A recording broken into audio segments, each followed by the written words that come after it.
하나님 말씀 베드로전서 1장 17절 다 같이 읽겠습니다. 외모로 보시지 않고 각 사람의 행위대로 심판하시는 이를 너희가 아버지라 부른즉 너희가 나그네로 있을 때를 두려움으로 지내라. 아멘. 이게 다른 번역본이 있어갖고요. 이거 한번 두 개만 찾아서 제가 이게 더 뉘앙스가 잘 살아나는 것 같아서 이 막 한번 읽어드리고 말씀 나누겠습니다. 카톨릭 버전에는 이렇게 이 오늘 본문이 이렇게 번역이 되었어요. 그리고 여러분은 사람을 차별하지 않고 각자의 행실대로 심판하시는 분을 아버지라 부르고 있으니 나그네 살해를 하는 동안 두려워하는 마음으로 지내십시오. 이렇게 나와 있고요. 현대인의 성경에서는 이렇게 나와 있습니다. 각 사람이 행한 대로 공정하게 심판하시는 분을 아버지라고 부른다면 여러분은 이 세상에서 나그네 생활을 하는 동안 두려운 마음으로 살아가십시오 라고 나와 있습니다. 우리 인생은요, 나그네 인생입니다. 예수 믿는 사람한테는요, 이 세상이 내가 그냥 계속 살아가자 인생이 아니고요, 나그네 인생인 거죠. 집이 여기가 아니라는 뜻입니다. 우리가 갈 곳은 따로 있고 내가 살 집도 따로 있고 그 길도 있다는 뜻입니다. 그래서 이 본문에 나그네라는 뜻이 원문에는 뭐라고 나와 있냐면 집을 떠난 자들이란 뜻인 겁니다. 집을 떠난 자들. 집이 여기가 아닌 거예요. 그래서 내 집은 딴 데 있어요. 내 집은 뭐 위에 있고 영원한 집이고 이 땅은 영원한 것 같지만 영원하지 않잖아요. 그런데도 이 세상 사는 사람들은 인생 무상임에도 불구하고 천년 만년 살 것처럼 이 세상에서 힘쓰고 애쓰고 살아가고 있는 겁니다. 근데 우리는 달라요. 우리는 나그네인 거예요. 나그네로 왔다는 것은 우리가 이 세상에서 떠돌이로 산다는 의미가 아닌 겁니다. 그리고 관광객으로 온 것도 아니라는 거예요. 내가 갈 집이 있고 갈 길이 있는 겁니다. 그래서 아브람과 이삭과 야곱도 이 세상에 살면서 그 하나님의 뜻대로 살면서 땅 한 평, 집 한 채 갖지 않았던 것은 그 소망이 이 세상에 있는 것이 아니었어요. 영원한 것, 하나님이 지으신 영원한 집을 바라보고 그들은 살았기에 이 세상에서도 능히 살아갈 수가 있었던 것입니다. 중요한 것은 내가 나그네로서 살아야 할 것은 내가 갖고 있어야 될 게 있는 거죠. 땅 문서가 필요한 게 아니고 집 문서 필요한 거 아니고 저 곳에 어디로 가야 할지 내가 지도가 필요하고 최소한의 도구가 필요한 겁니다. 나그네로서 내가 가져야 할 최소한의 것이 필요한 거지 나머지는 불필요하거나 우리를 무겁게 하는 것도 너무나 많은 거죠. 그래서 우리가 분명히 알아야 할 것은 내가 예수 믿는 사람인데 집이 이 땅의 것이 아니구나. 하나님이 저 영원한 하나님의 그 집에서 나를 부르시고 내가 가야 할 길이 있고 내가 갖춰야 할 최소한의 도구가 있구나라고 생각하면서 우리는 우리의 인생을 살아가야 된다는 것입니다. 그래서 하나님은 우리의 인생을 나그네 인생이라고 세상에서 봤을 때는 이방인 같고 세상 사람과 가치관도 다르고 생각하는 것도 다르기에 세상 사람들 눈에는 이상하게 비칠 수밖에 없지만 우리는 주님이 주신 믿음이 있고 사랑이 있고 능력이 있고 또 하나님이 친히 우리와 함께 하시며 우리의 삶을 인도하시기에 세상 사람과는 사는 방법과 그 목적과 길이 완전히 다른 것입니다. 그러니까 명심해야 할 것은 내가 나그네구나, 내가 갈 곳이 있구나, 갈 길이 있구나, 이것을 분명하게 명심해야 된다는 것입니다. 또 하나는 그렇지만 이 나그네 인생의 끝에는 분명히 심판이 있다는 거예요. 우리가 아버지로 부르는 그 하나님의 그 하시는 일이 뭐냐? 끝날에 심판을 하세요. 이게 굉장히 무서운 거죠. 근데 공정하게 하신대요. 하나님은 뭐 네가 더 많이 가졌다고 뭐 그게 아니라 소유의 그 빈부의 그 차이를 떠나서 그 사람이 행한 대로 거두도록 공정하게 심판하신다는 사실입니다. 그래서 이 말이 은혜롭기도 하지만 무섭기도 해요. 나 인생의 끝날에 나는 은혜로 주님이 나를 부르신 알았는데 또 끝날에 심판이 있네? 이 말이 우리에게는 참 무섭기도 한 거기도 하고 또 어떤 사람한테는 은혜롭기도 한 게 된 겁니다.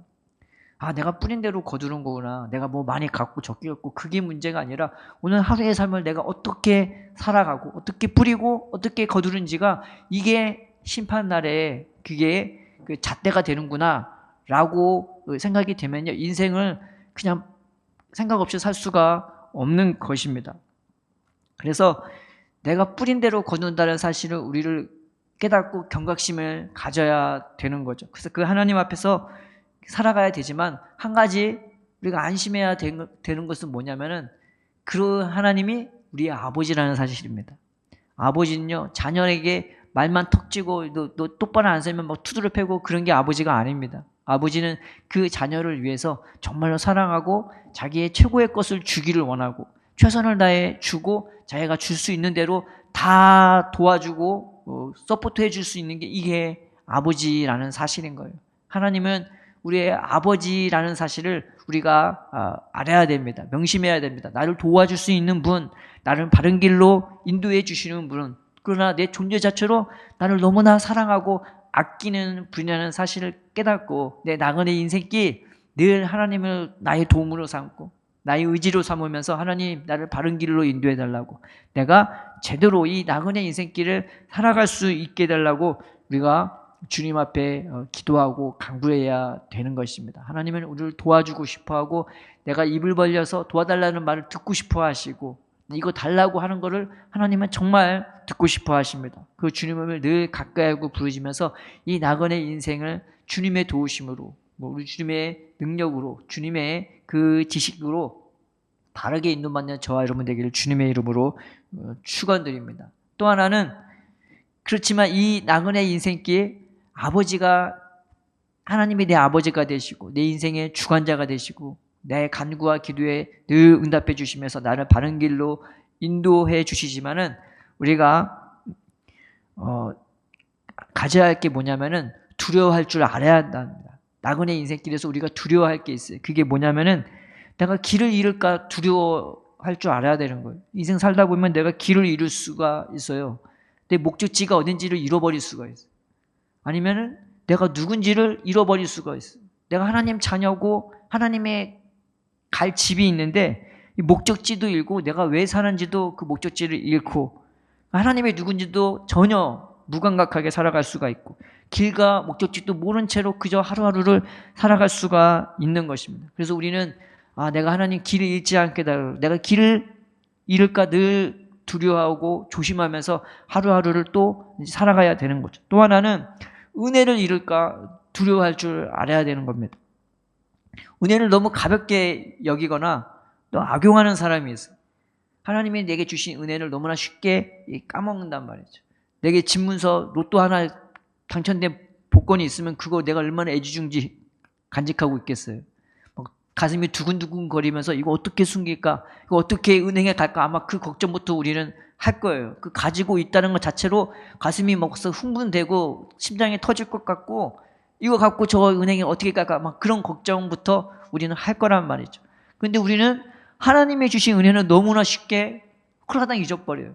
예배 끝나고 주기도문 하고 집으로 축도 끝나고 돌아가면서 벌써 잊어버리는 게 우리의 모습이 아닌가. 우리는 한번 자기 자신을 돌아봐야 하는 거예요. 은혜를 너무 쉽게 잃지 않는지, 또는 이 은혜를 악용해서 하나님은 용서해 주잖아, 하나님은 나를 사랑하시잖아 그러면서 은혜와 정 바르게 하나님과 상관없는 삶을 살아가는지, 혹은 악을 행하면서도 주님은 나는 그래도 구원은 받는다고, 나는 용서받았다고 그러면서 악을 행하는 사람이 있었단 말이에요. 성경에 보면요, 이 세상에서 제일 하나님 심판받기에, 하나님 형벌받기에 가장 합당한 사람이 뭐냐면은 은혜 받았다면서 죄 짓는 사람은 하나님 눈에 늘 종일 타오르는 연기 같다고.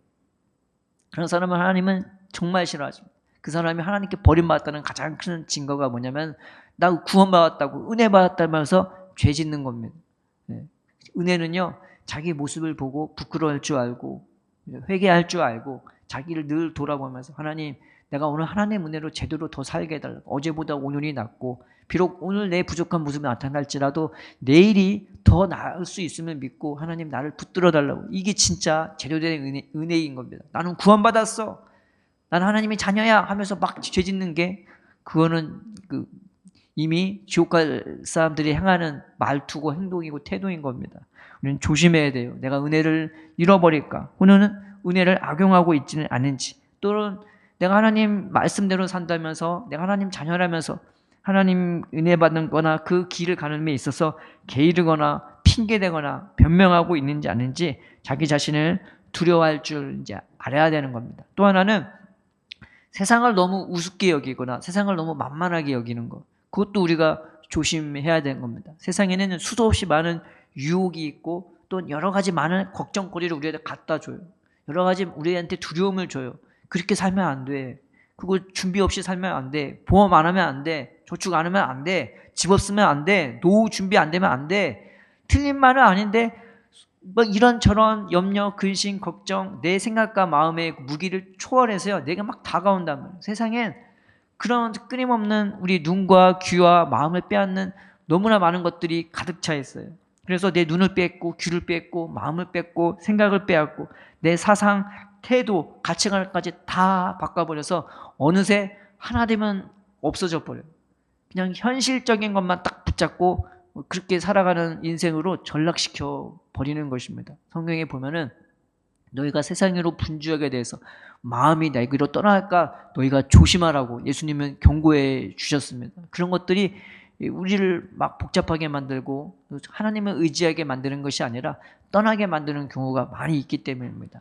물론 세상은 살아가고 그것이 필요할 때도 있습니다. 그런데 하나님의 은혜가 나를 주관해서 그것도 차근차근 하나하나 하게끔 해야지, 막 복잡해갖고 하나님은 뒤로 내팽개친 채 나 혼자 전전긍긍하는 인생으로 우리가 도태되는 것이 아닌지 우리는 조심할 줄 알아야 되는 겁니다. 그래서 내가 길을 잃을까 두려워하고 은혜를 잃어버릴까, 은혜를 내가 가볍게 여길까, 그 은혜를 내가 악용하진 않을까, 그리고 세상에 내가 지고 살지 않을까 우리는 두려워할 줄 알아야 하는 겁니다. 성경에 보면은 여호수아와 갈렙이 가나안 땅으로 들어갈 때 정탐꾼들이 다 반대했어요. 그러면서 하는 말이 뭐냐면은 저들은 우리보다 많고 크고 힘이 세다고. 틀린 말이 아니었어요. 근데 뭘 간과했냐? 나와 함께 하시는 하나님을 간과했단 말이에요. 세상을 너무 높게 본 거예요. 근데 세상을 너무 우습게 봐도 이스라엘 백성이 또 한 번 져버려요. 너무 막 크게 봐도 지지만은 너무 작게 봐도 진단 말이에요. 그 순간 우습게 여겨서 어느 순간 하나님을 의지하는 것이 아니라 세상을 너무 우습게 여기니까 자기 힘을 의지하고 자기 능력 의지하니까 자기 힘으로 능히 이길 것 같은데 가서 져버렸어요. 이 이스라엘의 모습이었던 겁니다. 그래요. 다윗도 말하기를 죄가 내 머리털보다 많고 내 머리털보다 많다고 고백하지 않습니까? 이 생각과 세상 것들은 내 힘과 능력으로는 절대 감당할 수가 없는 것입니다. 그래서 늘 하나님을 늘 붙잡고 의지하고 하나님, 주님 주신 평안으로, 주님 주신 능력으로 내가 이것을 할 수 있게 해달라고. 그러면서 우리가 그 전쟁에서 승리했을 때, 하루라는 무게가 그 삶의 무게에서 날마다 승리했을 때 어떤 고백이 먼저 나오겠습니까? 내가 잘했다고 나오는 것이 아니라 하나님 감사합니다. 나를 이길 수 있게 해주셔서 감사합니다. 나를 승리할 수 있게 해주셔서 감사합니다. 내 마음에 평안을 주시고 내 하루하루의 삶, 가정에서든 직장에서든 내 자녀 문제든 어떤 문제든 하나님의 은혜로 하나씩 하나씩 평안으로 나를 지켜주시고 인도해 주시고 주님께서 붙들어 주시면 감사한다고 그런 고백이 먼저 터져나올 수밖에 없는 것입니다. 그래서 우리는 이 세상에서 나그네 인생이지만 두려움을 가져야 되는 겁니다. 아, 내가 하나님 떠나가면 내가 세상에 휩쓸려 갈 수밖에 없구나. 뭐 돈을 많이 갖냐 적게 받느냐 그게 중요하지 크게 중요한 것이 아닙니다. 돈이 있어도 하나님과 멀어지는 사람이 없어요. 반대로 돈이 없다고 하나님과 또 멀어지는 사람이 있어요. 중요한 건 돈이 있을 때 내가 하나님 이것 때문에 하나님과 멀어지지 않게 해달라고.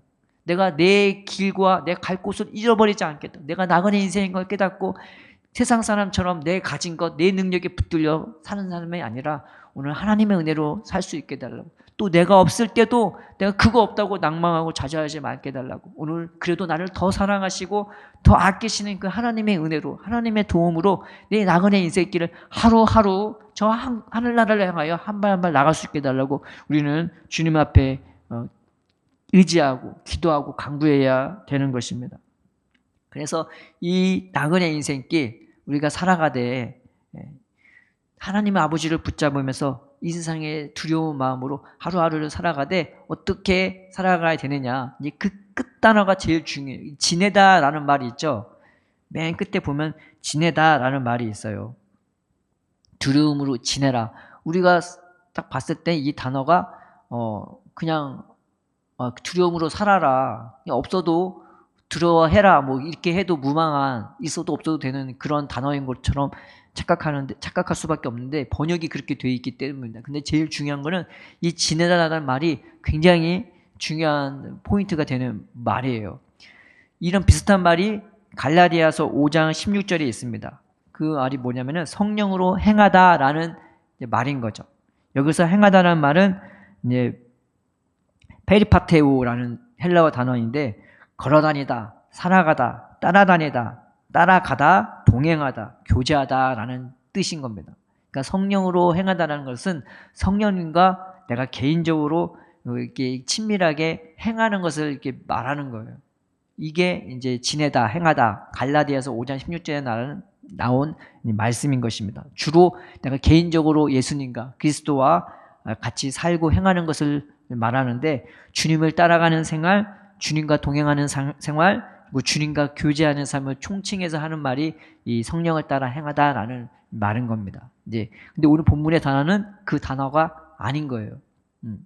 또 갈라디아서 5장 25절에 성령으로 살고 성령으로 행하다라는 말이 있단 말이에요. 여기서 이 성령으로 행하다, 성령으로 지내다라는 말은 무슨 뜻이냐면 규칙적으로 걷다, 규칙을 굳게 지키다, 그리고 질서 있게 걷고 질서 있게 행하고 그 다음에 행렬에 맞춰 이제 움직인다라는 말이 있는 거예요. 주로 단체적인 그리스도의 행함을 가리킵니다. 교회 안에서의 행함을 가리켜요. 근데 본문은 또 그 단어가 아닌 것입니다. 본문에 이 지내다라는 말은 무슨 뜻이냐면은 아나스트레포라는 헬라어 단어인데 이 아나스트레포라는 단어인데 아나라는 단어가 이제 다시라는 뜻이 있고 뒤로라는 뜻이 있고 위로라는 뜻이 있습니다. 근데 스트레포는 무슨 뜻이냐면은 돌이키다, 회개하다, 전환하다, 방향을 바꾸다, 그 다음에 돌아가다, 그 다음에 변화시키다, 고치다라는 뜻이 있는 겁니다. 합치면은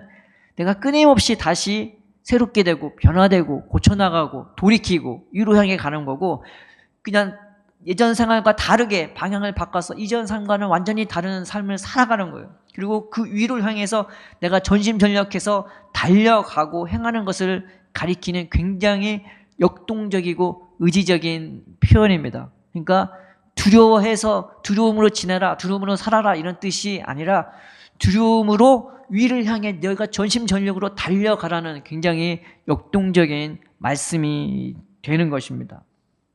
이사야 40장 27절 31절에 이런 말씀이 있습니다. 야곱아 어찌하여 네가 말하며 이스라엘아 네가 이르기를 내 길은 여호와께 숨겨졌으며 내 송사는 내 하나님에게서 벗어난다 하느냐. 너는 알지 못하였느냐 듣지 못하였느냐. 영원하신 하나님 여호와 땅끝까지 창조하신 이는 피곤하지 않으시며 곤비하지 않으시며 명철이 한이 없으시며 피곤한 자에게 능력을 주시며 무능한 자에게는 힘을 더하시나니 소년이라도 피곤하며 곤비하며 장정이라도 넘어지며 자빠지되 오직 여호와를 앙망하는 자는 새 힘을 얻으리니 독수리의 날개치며 올라간 같을 것이요 다른 박질하여도 곤비하지 아니하겠고 걸어가도 피곤하지 아니하리로다. 여기서 지나다라는 뜻은 이 말씀과 거의 동등한 거예요. 독수리 날개치며 올라가듯 저 위를 향해서 너희가 전진하고 달려가고 날아가라고 하나님이 우리에게 힘있게 권면하시는 말씀이 되는 것입니다. 세상은 우리를 자꾸 위를 보지 않고 자꾸 땅의 것들을 바라보게 만들고 위의 것을 바라보며 기도하고 감사하고 찬양하기보다는 세상 것 갖고 걱정하고 근심하고 머리 굴리고 마음 조아리고 그렇게 전전긍긍하게 만드는 게 바로 이 세상 아닙니까? 하나님이 우리를 부르신 것은 겨우 이 세상 것 부르려고 부르는 것이 아니라 이 세상 모든 걸 다 줘도 아깝지 않은 영원한 생명 주시려고 우리를 부르신 것입니다. 그것을 위해 우리에게 날마다 힘을 주시고 날마다 우리를 새롭게 하시고 날마다 무한한 능력을 하나님은 우리에게 부어주시기를 원하시는 것입니다. 우리가 이 세상 사는 건 내가 나그네 인생이라는 것을 우리가 잊으면 안 돼요. 내가 갈 집이 있다는 것, 내가 갈 곳이 있다는 것, 내가 영원히 살 이 세상 생명과는 전혀 상관이 없는 모든 사람이 나를 위하고 내가 모든 사람을 위할 수 있는 저 하늘의 형제 자매가 기다리는 곳, 내 하나님이 기다리고 내 아버지가 기다리는 그 곳이 있고 그 하나님이 내 목자가 되시고 친히 내 친구가 되어주시고 내 인도자가 되어주시는 이 삶으로 우리는 부르심을 받은 것입니다. 그래서 우리가 이 말씀을 붙잡고 하나님 내 인생이 나그네 인생인 것을 내가 잊지 않게 해달라고, 늘 기쁨으로 살고 감사하며 살고 세상의 물결에 휩쓸려서 살아가는 인생이 아니라 독수리 날개치며 올라간 같이 이 세상을 두려움으로 지나되 그 하늘나라를 향하여 내가 날개 피면서 내 날개를 필 수 있게 해달라고, 내가 날아갈 수 있게 해달라고, 전심전력으로 나아갈 수 있다고, 오늘 나를 붙드시고 오늘 나를 응원하시고 오늘 나에게 힘주시는 그 하나님 아버지의 능력을 따라 심판날도 능히 이길 수 있는 그 믿음으로 하루하루를 살아갈 수 있게 해달라고 기도하는 저와 여러분 되기를 주님의 이름으로 축원드립니다. 주님이 우리를 붙잡아 주십니다. 주님이 우리를 응원하고 계십니다. 그리고 우리를 부르시고 계십니다. 하루하루 우리에게 부어주실 은혜와 선물들을 주님은 늘 준비하고 있고 예비하고 있으면서 우리가 눈을 뜰 때마다, 눈을 감을 때마다 그의 합당한 은혜를 베푸시며 하루하루 저 하늘나라를 향하여 우리의 발걸음을 인도하시고 계십니다. 하나님, 우리의 눈을 뜨게 해주셔서 우리가 그 주님의 마음을 보게 하시고 눈길을 보게 하시고 그 손을 붙잡고 내가 하루하루 살아갈 수 있게 해주세요. 기도하면서 주님의 소망으로 살아가는 저와 여러분 되기를 주님의 이름으로 축원드립니다. 기도하겠습니다. 살아계신 하나님 아버지, 세상의 많은 것들이 우리의 눈과 귀와 마음을 빼앗고 어지럽게 하고 복잡하게 하고 무겁게 합니다. 하나님, 우리가 속지 말게 하여 주시옵소서. 천지만물 모든 것을 선하게 지으신 그 하나님을 보는 마음으로 또 영원한 곳을 준비하시고 예비하시면서 우리를 하루하루 인도해 주시고 이 세상에서 구원받게 해주시는 그 주님의 능력을 따라 우리가 이 세상을 두려움으로 지내되 위의 것을 바라보며 힘차게 나아갈 수 있도록 우리를 붙들어 주옵소서. 위로해 주옵시고 우리에게 능력을 더해 주시고 하늘의 소망을 가득가득 부어 주셔서 하루하루 하나님 우리가 이겨낼 수 있게 해주시고 오히려 믿음과 은혜와 사랑에 충만하여서 하나님 하루하루가 기쁨이요 감사요 늘 은혜가 될 수 있도록 우리의 마음과 생각을 지켜주시고 바른 길로 인도하여 주시옵소서. 감사함의 예수님의 이름으로 기도드립니다. 아멘.